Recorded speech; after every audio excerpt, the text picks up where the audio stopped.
You're here because you want to know how to write an appendix and wondering whether you really need to include one. I'm Jack from Proofread.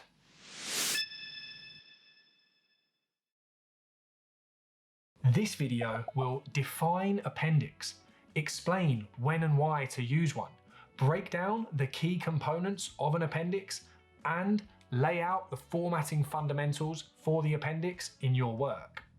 Step 1. What is an appendix? An appendix, or its plural appendices, is a section at the end of your document which contains information that's not essential to your work, but which could provide important context or background for your reader. Step 2.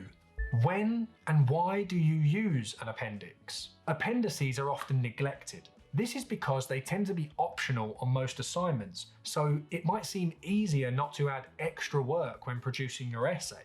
But the appendices can give you a great opportunity to include supporting information on your essay, which can give your reader a more comprehensive experience. Remember, in the main body of your essay, indicate whenever you refer to the appendix using parentheses or brackets. Step 3. Components of an appendix. The key components of an appendix are raw data from tests, technical figures, graphs or tables, maps, charts or images, letters or emails used in research, sample questionnaires or surveys, and full interview transcripts. What these have in common is that you might need to refer to them in your essay, but without going into too much detail.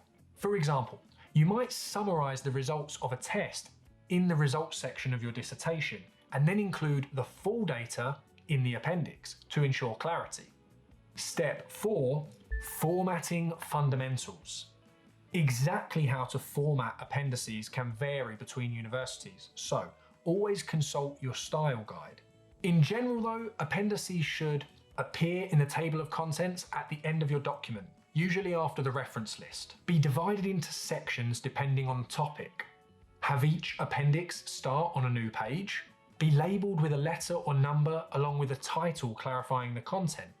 A pro tip for you: appendices are not usually included in the word count of your essay. This means that you can focus on including only key information in the body of your work and then include supporting information in your appendix without worrying about the word count. However, you should always check your university's style guide in case this is different. And remember, if you rely on something in your essay, it needs to be included in there. You can't just put it in the appendix to reduce the word count. Now you have a clearer picture of what an appendix is, how it fits into your writing, and why it can strengthen your academic work. If you're still unsure, check out all of the resources linked in the description. And as always, please ask any questions in the comments. You're writing proof.